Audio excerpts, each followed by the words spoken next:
नमस्कार विद्यार्थी मित्रांनो, अभ्यास मित्र परिवारामध्ये तुम्हा सर्वांचं खूप खूप स्वागत आहे। आज आपण खूप चर्चेत असलेल्या सोशल मीडियावरती तर अजून जास्त चर्चेत असलेला एक विषय जो आहे मालदीव वर्सेस लक्षद्वीप।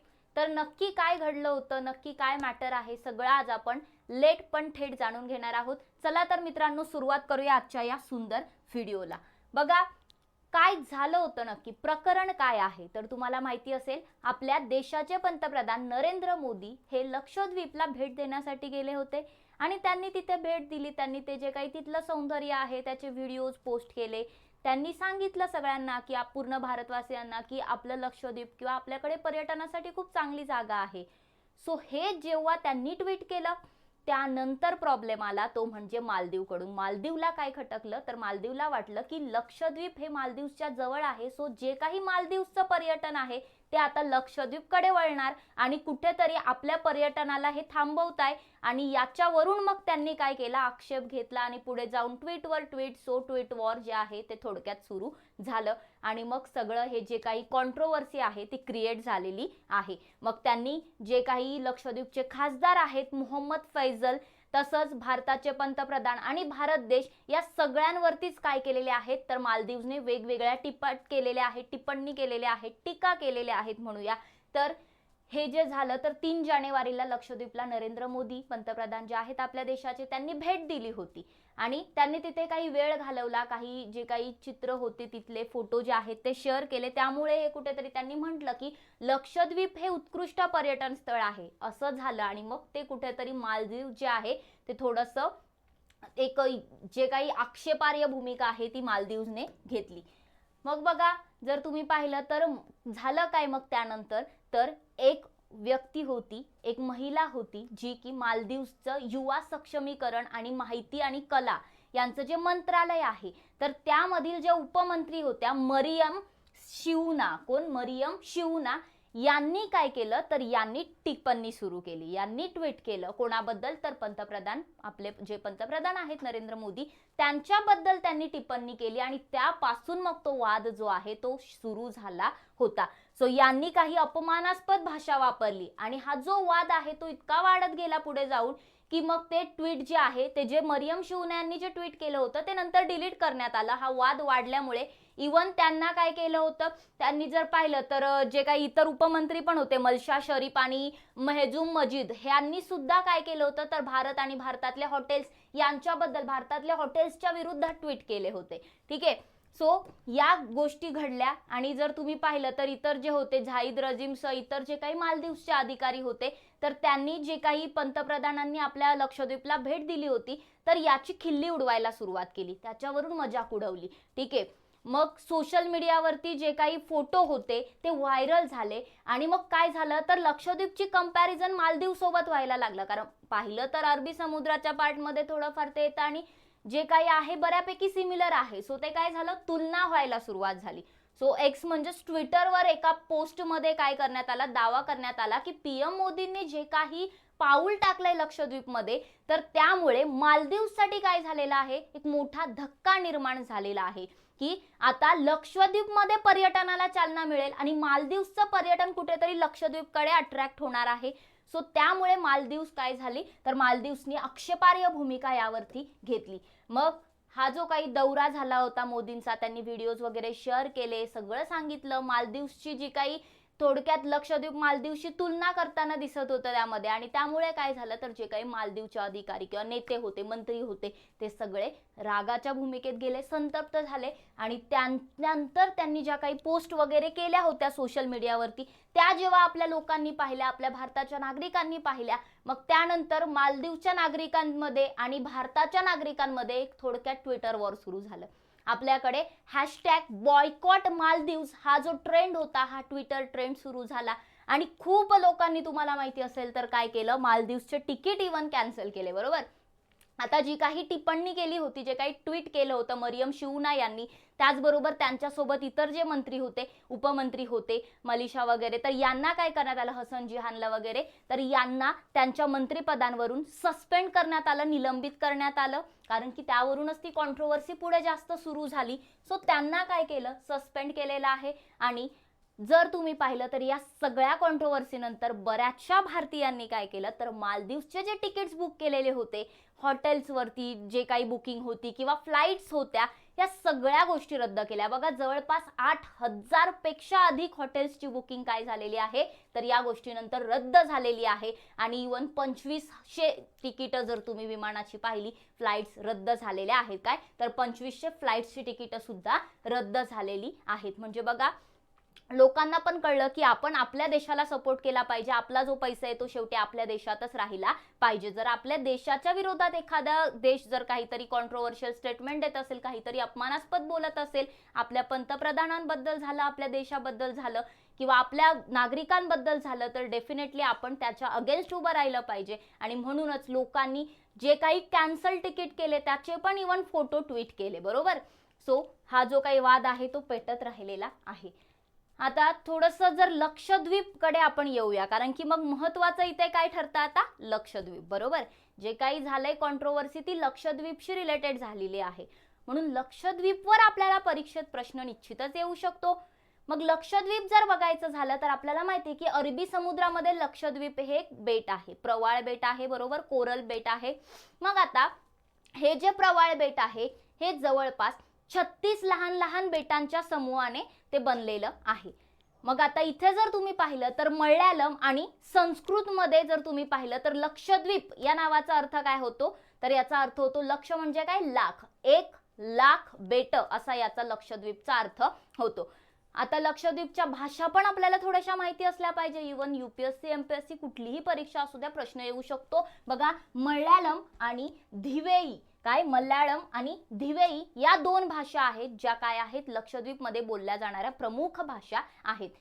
तसंच जर तुम्ही पाहिलं तर इंग्रजी ही ऑफिशियल लँग्वेज म्हणून तिथे यूज केली जाते. त्याचबरोबर लक्षद्वीप हा भारतातील सर्वात लहान केंद्रशासित प्रदेश आहे ज्यामध्ये 36 लहान लहान बेटा आहेत. ठीक आहे. आणि जर तुम्ही पाहिलं तर या बेटाचं एकूण क्षेत्रफळ किती आहे लक्षद्वीपचं, 32 चौरस किलोमीटर एवढं याचं क्षेत्रफळ असून लक्षद्वीपची राजधानी आहे कवरत्ती. काय आहे, कवरत्ती. राजधानी सुद्धा माहिती असली पाहिजे. आणि या लक्षद्वीपमध्ये फक्त जिल्हा जर तुम्ही पाहिला विचारलं तर एकच, लक्षद्वीपलाच एक जिल्हा म्हणून समजलं जातं. लक्षद्वीपचं हवामान कसं आहे तर उष्णकटिबंधीय आहे. ऑब्व्हियसली कसं आहे, कारण की जे काही आपलं विषुववृत्त आहे त्याचं लक्षद्वीप कसं आहे, विषुववृत्ताच्या जवळ असल्यामुळे तिथं तापमान सुद्धा 27 डिग्री सेल्सिअस ते 32 डिग्री सेल्सिअस पर्यंत पाहायला मिळतं. आणि मग त्यामध्ये बरेच 36 बेट आहेत. स्वतः सगळेच 36 नावं काही इथे नाही आहेत, पण काही महत्वाची नावं जसं की कवरत्ती झालं, त्यानंतर मिनिकॉय झालं, अमिनी बेटे झाले, बंगाराम, सुहेली, आगत्ती, हे काय आहेत तर लक्षद्वीपवरील काही महत्वाची बेटे दिलेली आहेत. लक्षद्वीपच्या बाबतीमध्ये जर पाहिलं तर थोडेसे त्यांचे सिम्बॉल्स पण, जसं आपण राज्य प्राणी, राज्य पक्षी लक्षात ठेवतो, लक्षद्वीपचं पण आता लक्षात ठेवावं लागेल. चर्चेत आहे म्हटल्यानंतर प्रश्न तर येणारच. मग बघा, राष्ट्र पक्षी, त्यांचा राज्य पक्षी कोणता आहे लक्षद्वीपचं तर त्यांचं प्रतीक मानलं जातं ब्राऊन नॉडी नावाचं पक्षी. कोणता आहे, ब्राऊन नॉडी. तसंच बटरफ्लाय फिश जो आहे तो त्यांचा माशांमध्ये प्रतीक मानला जातो. आणि झाड जे आहे ते कोणतं आहे, ब्रेड फूट हे झाड त्यांचं प्रतीक आहे. सो हे 3 जे आहेत त्यांच्यासाठी इम्पॉर्टंट ठरतात लक्षद्वीपसाठी आणि त्यांचे राज्य स्पेशल आहेत. सो आपल्याला ते लक्षात ठेवावे लागतील. मग आता 2011ची जी जनगणना झाली होती त्यानुसार लक्षद्वीपची आकडेवारी काय होती ही सुद्धा तितकीच इम्पॉर्टंट ठरते. तर बघा, जी 2011ची जनगणना झाली त्यानुसार लक्षद्वीपची लोकसंख्या ही 64,473 इतकी लोकसंख्या लक्षद्वीपमध्ये आहे. किती, 64,473. मार्शल बेट जितकी आहेत तितकीच लोकसंख्या आहे. जर तुम्ही पाहिलं तर लक्षद्वीपची शहरी लोकसंख्या ही 50,332 म्हणजे 78% इतकी शहरी लोकसंख्या आहे. आणि 22% म्हणजे 14,141 एवढे लोक तिथे ग्रामीण भागात राहतात. जिल्ह्याची लोकसंख्या घनता जर आपण लक्षद्वीपची पाहिली तर ती 2013 रहिवासी आहेत प्रति चौरस किलोमीटरला. एरियाच कमी आहे ना तो. सो बघा, 2013 ही घनता आहे तिथे. आणि तेच जर तुम्ही पाहिलं तर लोकसंख्या वाढीचा दर जो आहे 2001 पासून 2011 पर्यंतची ही जी दशवार्षिक वाढ आहे ती 6.23% झालेली आहे. सो हा दर सुद्धा 6.23% लक्षात ठेवायचा आहे. अल्दो मी जे काही आपलं भारताची जनगणना घेतलेली आहे त्यामध्ये सगळं सांगितलंय, पण इथे हे स्पेशली आपल्याला लक्षात ठेवावं लागेल कारण की चर्चेमध्ये आहे विषय, प्रश्न येईल. पुढे बघा, लक्षद्वीपचं सेक्स रेशिओ काय आहे, लिंग गुणोत्तर आहे 1000 पुरुषांमागे 946 महिला. सो 946 हे काय आहे तर 946 लक्षद्वीपचं लिंग गुणोत्तर आहे. तसंच जर पाहिलं तर साक्षर असलेला खूप महत्वाचा लक्षद्वीप आहे, कारण की सर्व केंद्रशासित प्रदेशांमध्ये सर्वात साक्षर कोणतं केंद्रशासित प्रदेश असेल तर ते आहे लक्षद्वीप, ज्याची साक्षरता ही 92.28% इतकी साक्षरता आहे. तर बघा महत्वाचं ठरतं मग हे. तसंच लोकसभेमध्ये मग पाहिलं तर एकच जागा आहे लक्षद्वीपची, एकच MP आहे आणि ते कोण आहेत, आपण मगाशीच नाव पाहिलं मोहम्मद फैजल पदीपुरा. ठीक आहे, NAP पार्टीचे ते सदस्य आहेत. तसंच लक्षद्वीपचे विद्यमान प्रशासक कोण आहेत, प्रफुल्ल पटेल. जसे आपले राज्याचे राज्यपाल असतात तसे केंद्रशासित प्रदेशांसाठी प्रशासक असतात, तर ते प्रफुल्ल पटेल हे लक्षद्वीपचे सध्याचे प्रशासक आहेत. या काही महत्त्वाच्या गोष्टी आपण लक्षद्वीप बद्दल पाहिल्या. तसंच आपल्याला काही पर्यटन स्थळ सुद्धा दिलेली आहेत, जसं की अगती बेट जे आहे याला लक्षद्वीपचं प्रवेशद्वार म्हणून ओळखलं जातं. जोड्या लावायला येऊ शकतं. लक्षद्वीपचं प्रवेशद्वार म्हणून कोणत्या बेटाला ओळखलं जातं तर अगती बेट आहे. आणि हे अगती बेट जे आहे ते एक आकर्षक बेट आहे. जर तुम्ही पाहिलं तर त्यामध्ये एक चांगलं असं मैत्रीपूर्ण स्थानिकांसाठी वगैरे ते ओळखलं जातं, किंवा एक फ्रेंडली आहे. ठीक आहे, लोकल फ्रेंडली आहे, सौंदर्य आहे तिथे चांगलं. ठीक आहे, नॅचरल ब्युटी आपण म्हणू शकतो. तसंच मिनिकॉय बेट जे आहे ते एक दुसरं मोठं बेट आहे. एंड्रोड बेट जे आहे ते सगळ्यात मोठं आहे लक्षद्वीपचं, आणि मिनिकॉय जे आहे ते दुसरं सर्वात मोठं बेट आहे लक्षद्वीप मधील. तर हे जे बेट आहे ते खूप चांगले अशा अलिशान हॉटेल्स जे असतात, रिसॉर्ट्स जे असतात त्यासाठी ते फेमस आहे. सो राहण्यासाठी, स्टेसाठी इथे लोक जातात. लक्झरियस हॉटेल आहेत आणि प्रवाळ खडकं आहे तिथे, त्यासाठी मग हे काय आहे तर एक लक्झरी डेस्टिनेशन म्हणून मिनिकॉय बेटे फेमस आहेत. बघा, तसंच बंगाराम बेट जे आहे तर हे सुद्धा एक आकर्षणाचं ठिकाण आहे. इथे जर तुम्ही पाहिलं तर एक स्वच्छ पाणी, पांढरी वाळू आणि समुद्र सागरी जीवन जे आहे त्यासाठी हे थोडंसं प्रसिद्ध आहे.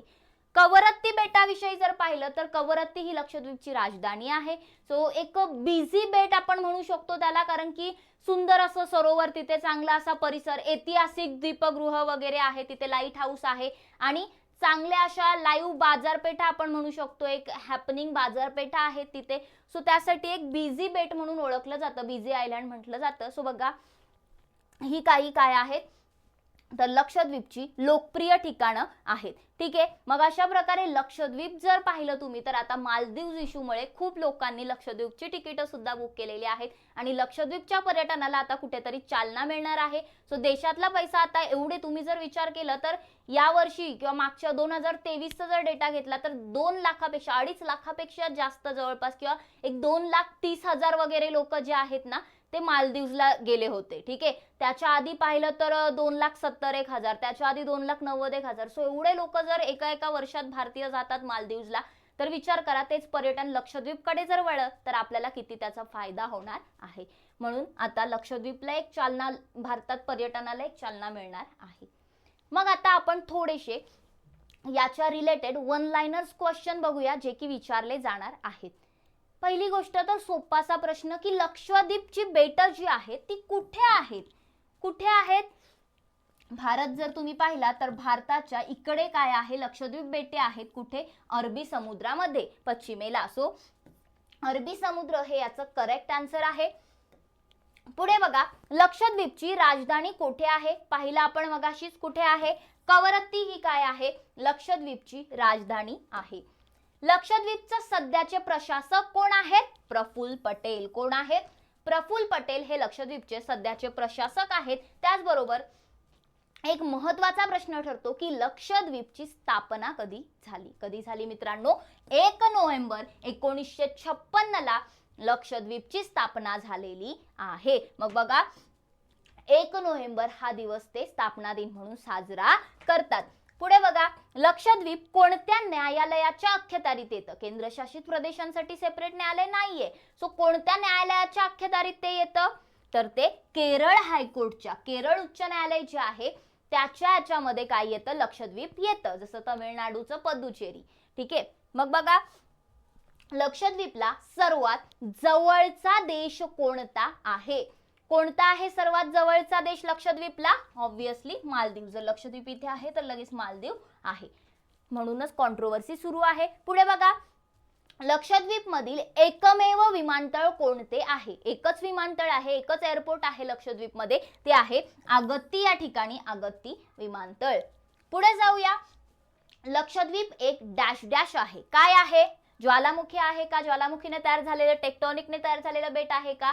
नाही. काय आहे? कोरल बेट आहे. बरोबर, प्रवाळ बेट आहे. पुढे बघा, लक्षद्वीपचं स्थापना दिवस जो आहे तो आपण मगाशीच पाहिला, 1 नोव्हेंबर 1956. सो 1 नोव्हेंबरला ते स्थापना दिवस साजरा करत असतात. पुढे जाऊया, लक्षद्वीप किती लहान मोठ्या बेटांनी बनलेलं आहे? मग बघा, लक्षद्वीप जे आहे तर ते 36 बेटांनी बनलेलं आहे, हे आपण पाहिलंय. पुढे जाण्याआधी जस्ट एक गोष्ट तुम्हाला सांगायची आहे, ती म्हणजे आपण जी काही राज्यसेवा पूर्व परीक्षा आहे त्यासाठी टेस्ट सिरीज आणत आहोत. सो सर्वांनी ती टेस्ट सिरीज जी आहे ती जॉईन करायची आहे. डेफिनेटली आयोग ज्या पॅटर्न वरती क्वेश्चन विचारतो त्याच प्रकारे आपली टेस्ट सिरीज असेल. फी याची फक्त 499 रुपये असेल सब्जेक्ट वाईज. त्याचबरोबर जीएस कॉम्प्रिहेन्सिव्ह टेस्ट सुद्धा त्यामध्ये असतील. प्रत्येक संडेला टेस्ट आणि त्याचं विश्लेषण तुम्हाला अभ्यास मित्र या ऍप्लिकेशनवर मिळणार आहे. ऑनलाईन टेस्ट सिरीज असेल. सो आपले थंबनेल वरती तुम्हाला कॉन्टॅक्ट नंबर दिसतीलच, तुम्ही कॉन्टॅक्ट करू शकता. डिस्क्रिप्शन बॉक्समध्ये ऍप्लिकेशनची लिंक आहे. पुढे जाऊया, मग बघा, भारतातील सर्वात लहान केंद्रशासित प्रदेश लक्षद्वीप हा एक द्वीपसमूह आहे, ज्याचे क्षेत्रफळ किती आहे? मगाशीच आपण पाहिलं 32 चौरस किलोमीटर इतका आहे. पुढे बघा, लक्षद्वीपची अधिकृत भाषा कोणती आहे? ऑफिशियल लँग्वेज मल्याळम आणि इंग्रजी आहे, आणि धिवेई सुद्धा त्यांची काय आहे? भाषा आहे. तसंच लक्षद्वीपचं जुनं नाव काय होतं? आता आपण लक्षद्वीप म्हणतो, त्याला पूर्वी लक्कादीव, मुनिकॉय आणि अमीनदिवी बेट म्हणून ओळखलं जात होतं. लक्षद्वीप, मिनिकॉय, अमीनदिवी बेट असं ओळखलं जात होतं. पुढे बघा, खालीलपैकी कोणते बेट लक्षद्वीप बेटाचा भाग नाही? तर बघा, अगत्ती आहे, कवरत्ती आहे, कल्पेनी सुद्धा आहे. तिलांगजोंग जे आहे हे फक्त कशाचा आहे? अंदमान निकोबारचा भाग आहे. सो ते लक्षद्वीपचा भाग नाही. पुढे जाऊया, लक्षद्वीप, मिनिकॉय आणि अमीनदिवी ही बेटे जी आहेत ती कोणत्या वर्षी संसदेच्या कायद्याद्वारे लक्षद्वीपच्या केंद्रशासित प्रदेशात रूपांतरित झाली? बघा, हा पण प्रश्न तितकाच महत्त्वाचा ठरतो. 1973 ला यांचं केंद्रशासित प्रदेशामध्ये रूपांतर झालेलं होतं. पॉलिटिक्सच्या दृष्टीने इम्पॉर्टंट आहे. पुढे, सर्वाधिक साक्षर केंद्रशासित प्रदेश कोणता? मगाशीच पाहिलं 92% साक्षरता आहे लक्षद्वीपची. सो सगळ्यात जास्त साक्षर केंद्रशासित प्रदेश आहे लक्षद्वीप. पुढे जाऊया, भारतातील पहिला सेंद्रिय केंद्रशासित प्रदेश कोणता बनलेला आहे? ऑब्विसली लक्षद्वीपच बनलेला आहे पहिला सेंद्रिय केंद्रशासित प्रदेश.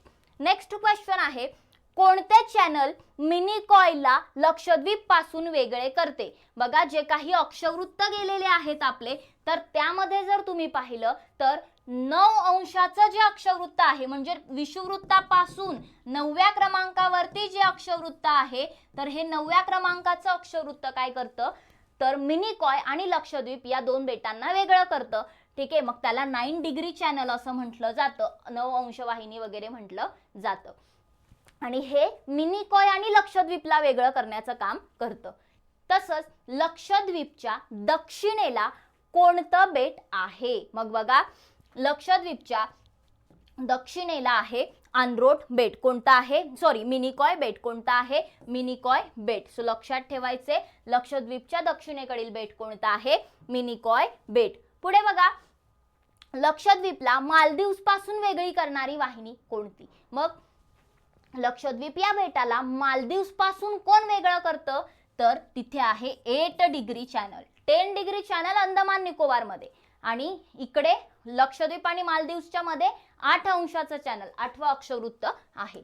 पुढे बघा, लक्षद्वीप मधील सर्वात लहान बेट कोणते आहे? सो इथे सर्वात लहान बेट कोणतं आहे? तर इथे सर्वात लहान बेट जे आहे ते कोणतं आहे? मिनिकॉय बेट आहे. कोणतं आहे? मिनिकॉय बेट आहे. तसंच लक्षद्वीप मधील सर्वात मोठं बेट कोणतं आहे? तर अँड्रोट बेट हे काय आहे? लक्षद्वीप मधील सर्वात मोठं बेट आहे. पुढे बघा, लक्षद्वीप मधील किती जिल्हे आहेत? लक्षद्वीप मध्ये किती जिल्हे आहेत? एकूण एकच जिल्हा आहे संपूर्ण लक्षद्वीप. 2011च्या जनगणनेनुसार लक्षद्वीपची लोकसंख्या किती आहे? आपण पाहिलं 64,473 इतकी काय आहे लक्षद्वीपची लोकसंख्या 2011च्या जनगणनेनुसार आहे. आणि पुढे बघा शेवटचा प्रश्न की लक्षद्वीप मधील लिंग गुणोत्तर किती आहे?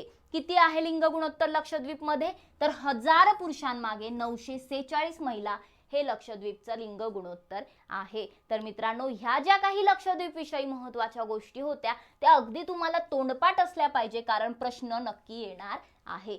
सो धन्यवाद. आय होप तुम्हाला हे लेक्चर आवडलं असेल आणि असंच क्वालिटी एज्युकेशनसाठी तुम्हाला जर अभ्यास मित्र प्लॅटफॉर्मवरती विविध बॅचेस जॉईन करायचे असतील तर अभ्यास मित्र नावाचे ॲप्लिकेशन नक्की डाउनलोड करा. त्यावर तुम्हाला वेगवेगळ्या स्पर्धा परीक्षांच्या बॅचेस अगदी कमी दरामध्ये मिळणार आहेत. सो जर लेक्चर आवडलं असेल तर शेअर करा, लाईक करा आणि चॅनलला सबस्क्राईब करायला विसरू नका. धन्यवाद. बघत राहा अभ्यास मित्र.